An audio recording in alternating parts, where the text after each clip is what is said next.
हो चुका है आज का स्मैकडाउन। जे और जिमी ऊसो हो गए हैं एक साथ फिर।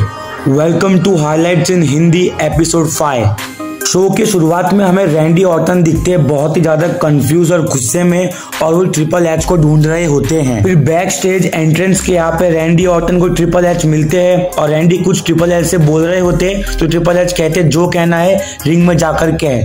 फिर रैंडी अपनी एंट्रेंस करते हैं और एंट्रेंस एरिया में जाते हैं, और एंट्रेंस एरिया में जाने के बाद जैसे रैंडी रिंग में घुसते ना कोई स्टाइल ना कुछ, सीधा मुद्दे की बात पे आते हैं। रैंडी कहते हैं कि मैं यहाँ 2 हफ्ते से कह रहा हूँ कि मुझे केविन ओवेंस सही है, पर निक एल्डिस कहता है कि ये मेरे हाथ में नहीं है। तो मुझे पता है एक बंदा जो निक एल्डिस से भी ऊपर है वो उसके हाथ में ये चीज है, और मैं उसे यहाँ बुलाता हूँ। ट्रिपल एच प्लीज यहाँ आ जा। जैसे ही रैंडी ट्रिपल एच को बुलाते हैं ना, वो टाइम पे ट्रिपल एच का रिएक्शन देखने लायक था। एकदम से बोलते ना पिस ऑफ, और एकदम माहौल खराब हो जाता है, उनको कंटाल आता है उस तरीके का। पर आखिर में वो रिंग में आ ही जाते हैं। ट्रिपल एच रिंग में आते ही कहते हैं कि भाई सुन, जो तू करना चाह रहा है वो मैं तुझे नहीं दे सकता हूँ, क्योंकि वो चीज तेरे भले के लिए ही है। तू अभी अभी एक करियर एंडिंग इंजरी से आया है, मैं नहीं चाहता कि मैं तुझे कोई भी रिस्क में डालूं।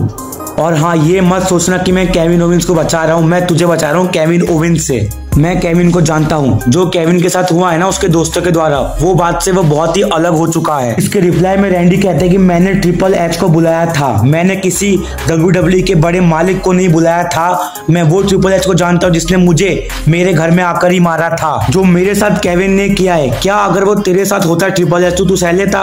वो हिसाब से तू सोच और मुझे मेरा match they they please. Randy के इतना कहने के बाद ट्रिपल एच 2 मिनट तक तो सोचते और आखिर में कह देते हाँ यू गॉट इट। इसके बाद मैच था 7वीं बार अंद्रादे वर्सेस कार्मेलो हेस। इस मैच का स्पेशल गेस्ट रेफरी था एले नाइट। तो मैच के एक मोमेंट में एले नाइट को पड़ जाती है एक किक कार्मेलो हेस की वजह से, जिसके बाद वो गुस्से में इस मैच को कॉल ऑफ कर देते हैं और चले जाते हैं छोड़ के। इसके बाद हमारे WWE चैंपियन कोडी रोड्स अपनी एंट्री करते हैं, और जैसे वो अपना वो करने वाले होते हैं उतने में गंथर उन्हें इंटरप्ट कर देते हैं। फिर कोडी पूछते तू मुझे बता कि तू क्यों चैंपियन बनने लायक है गंथर।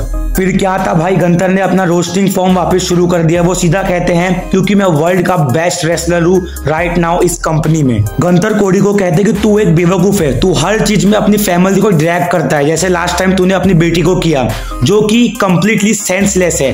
अगर तुझे चैंपियन बनना है ना तो तू मैन टू मैन बात कर, बार बार अपनी फैमिली को लाएगा और रोना धोना करेगा तो उससे तुझे कुछ नहीं मिलने वाला, तेरी स्टोरी खत्म हो चुकी है। फिर इतनी बेइज्जती सहने के बाद कोडी गंथर पे हाथ उठा देते हैं और लुडविग काइजर भी आ जाते हैं गंथर की हेल्प में।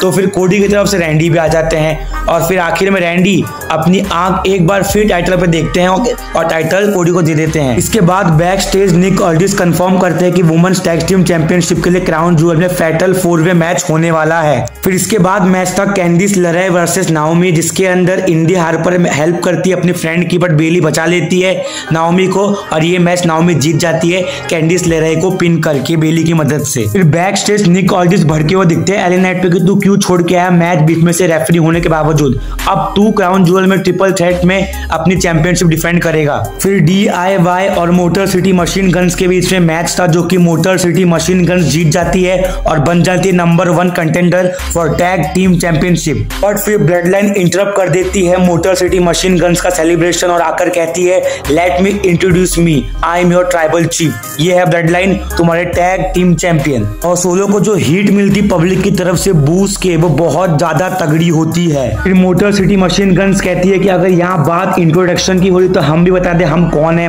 और वो अपना इंट्रोडक्शन देती है और कहती है कि हम रेडी है अभी इस टैग टीम चैंपियनशिप के मैच को लड़ने के लिए, इतना थकने के बावजूद भी।